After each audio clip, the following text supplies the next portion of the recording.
जय हिंद मेरे प्यारे दोस्तों। आज है 12 नवंबर 2024 और आज के जितने भी महत्वपूर्ण करंट अफेयर्स होंगी और स्टैटिक जीके होंगी वो सभी हम इस वीडियो में डिस्कस करेंगे। तो आइए शुरू करते हैं आज का महत्वपूर्ण current affairs with static GK. पहला प्रश्न है, राष्ट्रीय नागरिक गौरव दिवस कब मनाया जाता है? तो यह 10 नवंबर को मनाया जाता है राष्ट्रीय नागरिक गौरव दिवस दोस्तों। अब देखो, विश्व शाकाहारी दिवस 1 नवंबर, अंतर्राष्ट्रीय बायोस्फीयर रिजर्व 3 नवंबर, राष्ट्रीय कैंडी दिवस 4 नवंबर, विश्व सुनामी जागरूकता दिवस 5 नवंबर, राष्ट्रीय कैंसर जागरूकता दिवस 7 नवंबर को मनाया जाता है। विश्व शहरीकरण दिवस 8 नवंबर, विश्व रेडियोग्राफी दिवस 8 नवंबर, राष्ट्रीय विधिक सेवा दिवस 9 नवंबर और विश्व दत्तक ग्रहण दिवस 9 नवंबर को मनाया जाता है। अगला प्रश्न है, कहाँ नए advanced health care innovation institute की शुरुआत की गई है? कहाँ नए advance health care innovation institute की शुरुआत की गई है? तो असम में दोस्तों इसका शुरुआत किया गया है। कहाँ पर? असम में। अब असम में किया गया है तो असम की राजधानी क्या है? दिसपुर। असम के गवर्नर कौन है? लक्ष्मण आचार्य। असम के मुख्यमंत्री कौन है? हेमंत बिस्वा शर्मा है। असम का मुख्य लोक नृत्य बिहू है और सबसे प्राचीन तेल क्षेत्र जो मिला था वो असम में ही मिला था। असम में राज्यसभा सीट 7 है और लोकसभा सीट 14 है। मानस राष्ट्रीय उद्यान, नमेरी राष्ट्रीय उद्यान, राजीव गांधी औरंग राष्ट्रीय उद्यान, चक्रशिला वन्य जीव अभ्यारण्य, नामबोर वन्य जीव अभ्यारण्य, देहिंग पटकाई राष्ट्रीय उद्यान, पोबा वन्य जीव अभ्यारण्य, रायमोना राष्ट्रीय उद्यान और काजीरंगा राष्ट्रीय उद्यान असम में है। काजीरंगा राष्ट्रीय उद्यान एक सींग वाला गैंडा के लिए दोस्तों प्रसिद्ध है। गोपीनाथ बारदोली अंतर्राष्ट्रीय हवाई अड्डा गुवाहाटी में है और doctor Bhupen Hazarika cricket stadium जो है ये भी गुवाहाटी में है दोस्तों। विश्व का सबसे बड़ा नदी द्वीप कौन सा है? मांजुली। और विश्व का सबसे छोटा नदी द्वीप जो है ये उमानंदा है। असम में हफलौंग झील है, चडुम्बी झील है, दिघाली पुखरी झील है, शिवसागर झील है, तमरांगा झील है, डिगबोई झील है, दीपोर बिल है और सोन बिल है असम में मेरे प्यारे दोस्तों। हमारा अगला प्रश्न है, किसे 67 में ग्रैमी पुरस्कार के लिए नामांकित किया गया है? तो रिक्की केज और अनुष्का शंकर को 67 में ग्रैमी पुरस्कार के लिए नामांकित किया गया है। ग्रैमी पुरस्कार संगीत के क्षेत्र में दिया जाने वाला पुरस्कार है। तो इसका राइट आंसर हो जाएगा ऑप्शन नंबर डी, ए और बी दोनों दोस्तों। अब देखो दोस्तों, महत्वपूर्ण पुरस्कार को देख लेते हैं। पुलित्जर पुरस्कार पत्रकारिता के क्षेत्र में 1917 से दिया जा रहा है। ऑस्कर पुरस्कार फिल्म के क्षेत्र में 1929 से, कलिंग पुरस्कार विज्ञान के क्षेत्र में 1952 से, ग्रैमी पुरस्कार संगीत के क्षेत्र में 1958 से, ज्ञानपीठ पुरस्कार साहित्य के क्षेत्र में 1965 से, दादा साहब फाल्के पुरस्कार फिल्म के क्षेत्र में 1969 से और मान बुकर पुरस्कार भी दोस्तों 1969 से दिया जा रहा है साहित्य के क्षेत्र में। सरस्वती सम्मान साहित्य के क्षेत्र में 1991 से दिया जा रहा है। वाचस्पति पुरस्कार संस्कृत और साहित्य के क्षेत्र में 1992 से दिया जा रहा है। नोबेल पुरस्कार 6 क्षेत्रों में मिलता है, साहित्य के क्षेत्र में, चिकित्सा के क्षेत्र में, भौतिकी के क्षेत्र में, रसायन के क्षेत्र में, शांति के क्षेत्र में और अर्थशास्त्र के क्षेत्र में। नोबेल पुरस्कार की शुरुआत कब हुई? 1901 से दोस्तों। भटनागर पुरस्कार विज्ञान के क्षेत्र में दिया जाता है और ये 1957 से दिया जा रहा है। धनवंतरी पुरस्कार चिकित्सा के क्षेत्र में 1971 से, बोरलंग पुरस्कार कृषि के क्षेत्र में 1973 से, बीसी राय पुरस्कार चिकित्सा के क्षेत्र में और व्यास सम्मान साहित्य के क्षेत्र में दिया जाता है मेरे प्यारे दोस्तों। तो आप बता दो कमेंट बॉक्स में कि ज्ञानपीठ पुरस्कार किस क्षेत्र में और कब से दिया जा रहा है। अगला प्रश्न है, पहली डिजिटल जनसंख्या घड़ी किस शहर में खोली गई है? दोस्तों तो ये खोला गया है बेंगलोर में। पहली डिजिटल जनसंख्या घड़ी। ये भारत के पॉपुलेशन को दिखाएगा और कर्नाटका के पॉपुलेशन को भी बताएगा। अब देखो दोस्तों, बेंगलोर तो आपको पता ही है कि कर्नाटका की कैपिटल है। तो बेंगलोर में दोस्तों स्थित है सामाजिक आर्थिक परिवर्तन संस्थान। इसी संस्था में यह पहली डिजिटल जनसंख्या घड़ी लगाई गई है, जो कर्नाटक की जनसंख्या तो बताएगी ही और पूरे भारतवर्ष की भी जनसंख्या दोस्तों बताएगी। तो अब कर्नाटक की राजधानी बेंगलोर है और बेंगलोर में ISRO Indian space research organisation का हेडक्वार्टर है। आप दोस्तों बता दो कमेंट बॉक्स में कि इसरो की स्थापना कब हुई। कर्नाटक के गवर्नर हैं थावरचंद्र गहलोत। कर्नाटक के मुख्यमंत्री हैं सिद्धारामैया। यहाँ पर राज्यसभा 12 है और लोकसभा 28 है। बांदीपुर राष्ट्रीय उद्यान, नागरहोल राष्ट्रीय उद्यान कर्नाटक में है और मेकेदातु बांध कावेरी नदी पर कर्नाटक में है दोस्तों। अगला प्रश्न है, हाल ही में किस शहर में गोमती पुस्तक महोत्सव का उद्घाटन किया गया है। दोस्तों आपको भी पता है कि लखनऊ शहर जो है ये गोमती नदी के किनारे है और लखनऊ में ही गोमती पुस्तक महोत्सव का उद्घाटन किया गया है। इसका आंसर हो जाएगा दोस्तों डी। लखनऊ कौन से रिवर के किनारे है, तो गोमती रिवर के किनारे है। अब देखो दोस्तों, उत्तर प्रदेश की राजधानी है लखनऊ। उत्तर प्रदेश के मुख्यमंत्री हैं योगी आदित्यनाथ और उत्तर प्रदेश के गवर्नर है आनंदीबेन पटेल। यहाँ पर राज्यसभा 31 है और लोकसभा 80 है।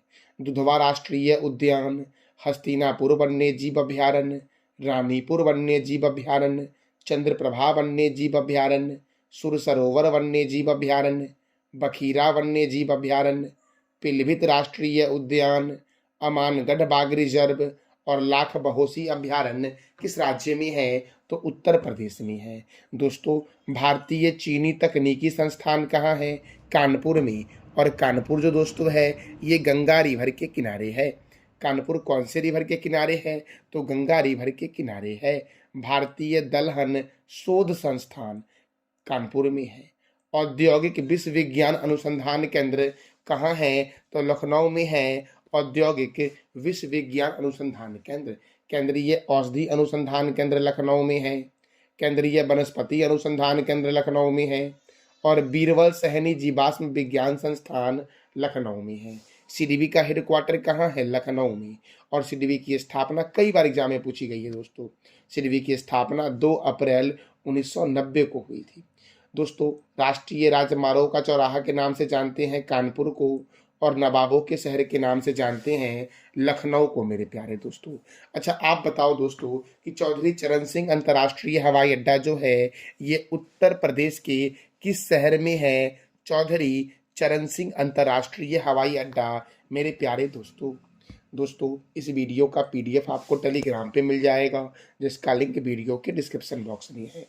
अगला प्रश्न है, कहाँ दूसरे वैश्विक और आधुनिक विज्ञान सम्मेलन का आयोजन किया जाएगा, तो काठमांडू में दोस्तों किया जाएगा। कहाँ किया जाएगा, काठमांडू में किया जाएगा। और मेरे प्यारे दोस्तों काठमांडू जो है ये नेपाल की कैपिटल है। नेपाल की करेंसी है नेपालीज रूपी। नेपाल के प्रेसिडेंट है रामचंद्र पौडेल और नेपाल के प्राइम मिनिस्टर है केपी शर्मा ओली। नेपाल की पर्यटक राजधानी क्या है, तो पोखरा है नेपाल की पर्यटक राजधानी। प्रथम अंतर्राष्ट्रीय इंद्रधनुष पर्यटन सम्मेलन जो हुआ ये नेपाल में हुआ और नेपाल सर्वोच्च न्यायालय के मुख्य न्यायाधीश बने हैं प्रकाश मान सिंह। मेरे प्यारे दोस्तों भारत के सर्वोच्च न्यायालय के नए मुख्य न्यायाधीश कौन बने हैं, ये आप बता दो कमेंट बॉक्स में। अगला प्रश्न है, किस बैंक ने सिंगापुर फिनटेक फेस्टिवल में इनोवेशन हब लॉन्च किया है। किस बैंक ने सिंगापुर फिनटेक फेस्टिवल में इनोवेशन हब लॉन्च किया है, तो भारतीय स्टेट बैंक ने दोस्तों। अब भारतीय स्टेट बैंक का हेडक्वार्टर कहाँ है, मुंबई में। भारतीय स्टेट बैंक के चेयरमैन कौन है, चल्ला श्रीनिवासल्लू सेट्टी। और भारतीय स्टेट बैंक की स्थापना 1 जुलाई 1955 को हुई थी। अगला प्रश्न है, हाल ही में उत्तराखंड ने अपना स्थापना दिवस कब मनाया है, तो 9 नवंबर को मनाया है उत्तराखंड ने अपना स्थापना दिवस। 9 नवंबर 2000 को उत्तराखंड जो है ये उत्तर प्रदेश से अलग होकर के भारत का 27वां राज्य बना था और इस समय इसका नाम उत्तरांचल था दोस्तों। तो दोस्तों उत्तराखंड की राजधानी है देहरादून। उत्तराखंड के गवर्नर है गुरमीत सिंह उत्तराखंड के मुख्यमंत्री हैं पुष्कर सिंह धामी। उत्तराखंड में राज्यसभा 3 है और लोकसभा कितना है दोस्तों? 5 है। गंगोत्री राष्ट्रीय उद्यान, नंदा देवी राष्ट्रीय उद्यान, फूलों की घाटी राष्ट्रीय उद्यान उत्तराखंड में है। बिनसर वन्य जीव अभयारण्य, केदारनाथ वन्य जीव अभयारण्य, सोना नदी वन्य जीव अभयारण्य, गोविंद पशु विहार वन्य जीव अभयारण्य, अजाजी राष्ट्रीय उद्यान कहाँ है? उत्तराखंड में। टिहरी बांध परियोजना भागीरथी नदी पर उत्तराखंड में है। और भारत का पहला विलेज राइटर्स विलेज दोस्तों देहरादून। भारत का पहला लेखक गांव कहाँ बना है दोस्तों? देहरादून के पास बना है। मेरे प्यारे दोस्तों, हमारा अगला प्रश्न है, हाल ही में किस देश के क्रिकेट खिलाड़ी मोहम्मद नबी ने वनडे से संन्यास लेने की घोषणा की है? तो मोहम्मद नबी ने दोस्तों अभी वनडे से संन्यास लेने की घोषणा की है और ये अफगानिस्तान की है। अफगानिस्तान की राजधानी क्या है? काबुल दोस्तों। अब देखो, क्रिकेट से संबंधित महत्वपूर्ण स्टेडियम चिदम्बरम स्टेडियम चेन्नई में है, चेपक स्टेडियम चेन्नई में है, ईडन गार्डन स्टेडियम कोलकाता में है, चिन्ना स्वामी स्टेडियम बेंगलुरु में है, अरुण जेटली स्टेडियम दिल्ली में है, राजीव गांधी स्टेडियम हैदराबाद में है, बाराबाती स्टेडियम कटक में है, वानखेड़े स्टेडियम मुंबई में है, किंडन स्टेडियम जमशेदपुर में है, मेलबर्न स्टेडियम ऑस्ट्रेलिया में है और पर्थ और बिस्बर्न स्टेडियम भी ऑस्ट्रेलिया में ही है। ऑस्ट्रेलिया और इंग्लैंड का राष्ट्रीय खेल क्या है? तो क्रिकेट है दोस्तों।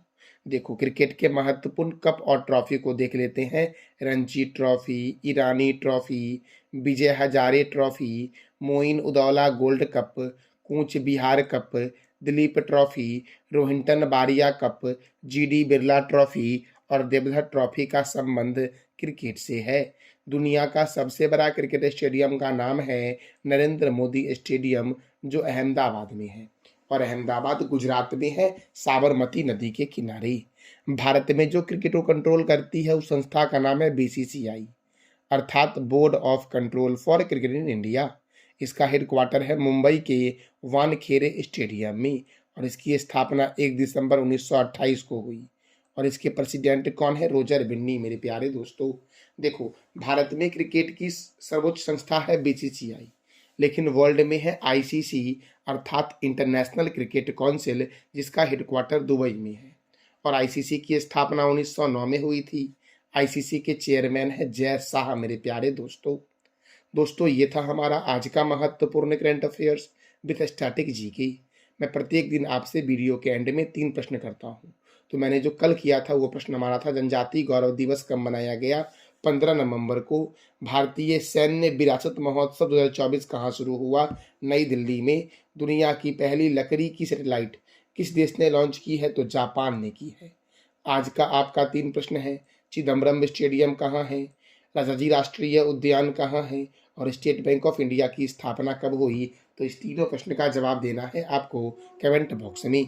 ये था हमारा आज का महत्वपूर्ण current affairs with static GK. जानकारी अच्छी लगी तो चैनल को लाइक करें, शेयर करें और सब्सक्राइब करें। साथ साथ दोस्तों कमेंट बॉक्स के सेक्शन में अपना फीडबैक अवश्य दें कि यह जानकारी आपको कैसी लगी। थैंक यू सो मच मेरे प्यारे लाल एवं लालियों।